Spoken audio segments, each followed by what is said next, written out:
Okay, hapa tunataka tujifunze kuna kitu kinaitwa trend. Trend maana yake ni ule mwelekeo wa soko, wapi unaelekea. Sasa hizi trend zipo za aina tatu. Kuna uptrend, downtrend na consolidation. Kwa hapa leo tutaanza na hii uptrend, vipi inavyokuwa. Kwa hiyo angalia vizuri. Ile market imetoka hapa. Hii ndio ilipoanza. Market ikashuka. Market ikatoka tena hapa, ikaja mpaka hapa ikashuka. Market ikatoka tena hapo down, ikaenda mpaka chini juu hapo. Market ikaja tena, ikaja down.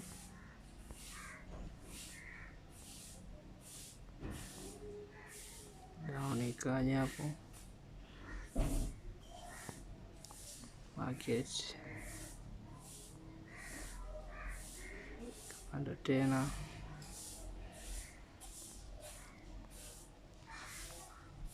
Market ikashuka tena hapo. Market ikapanda tena.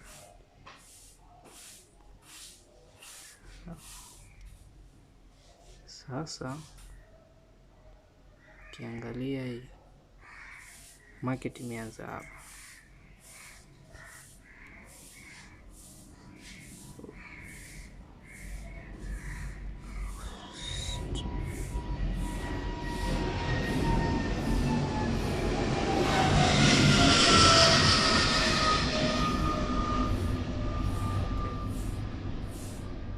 Hapa ndo starting point. Market ilitoka hapa ikaja mpaka hapa,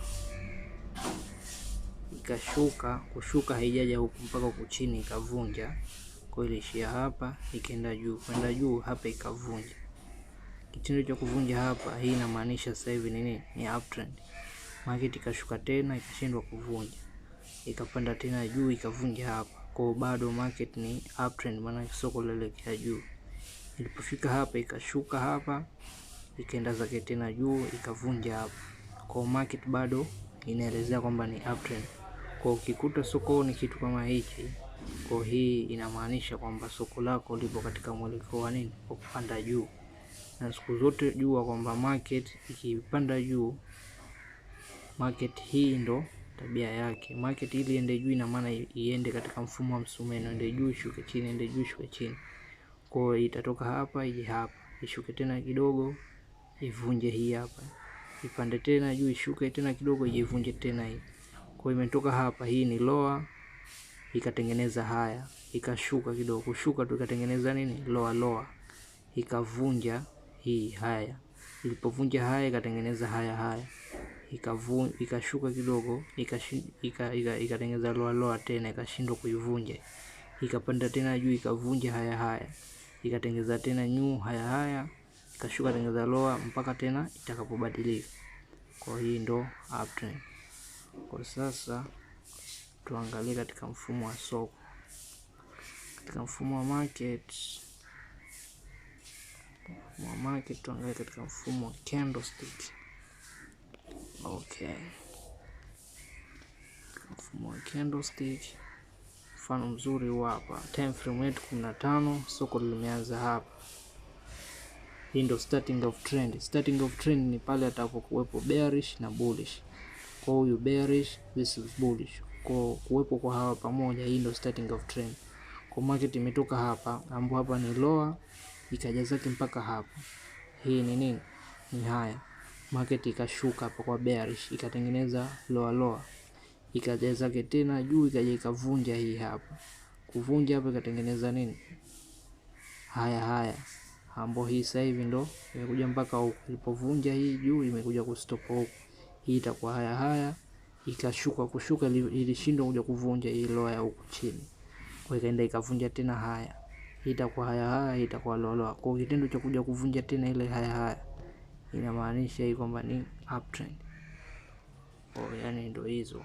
Utakuwa utafute vitu kama hivyo, kama hii hapa nayo Unaona hii hapa.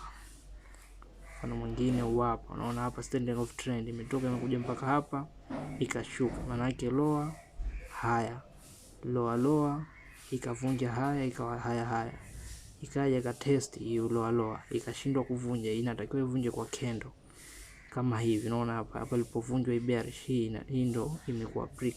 Kwa hapa ndo tutahesabu kwamba haya imevunjwa, na hapa ndo tuta verify kwamba hii ni uptrend. Ikajazeka hapa tena ikavunja hii hapa, kwa hii ni uptrend. Mfano mingi ipo. Mfano mwingine hapa bearish, this is bullish. Nimesema kwamba ikitokezea bearish na bullish, hapa ni starting of trend. Kwa ikatoka hapa ikajazake hapa haya, ikashuka lower, ikavunjwa by candle body. Unaona inatakiwa body ndio ivunje, so wiki, so hizi wiki hizi ikivunjwa kwa hii ile haya yako, hii haimaanishi kwamba ni uptrend bado, mpaka ivunjwe. Unaona hii ndio ile clarify kwamba hii ni uptrend, kwa imevunja keja zake. Mfano ipo mingi, kwa mnatakiwa mtafute vijana vitu kama hivyo.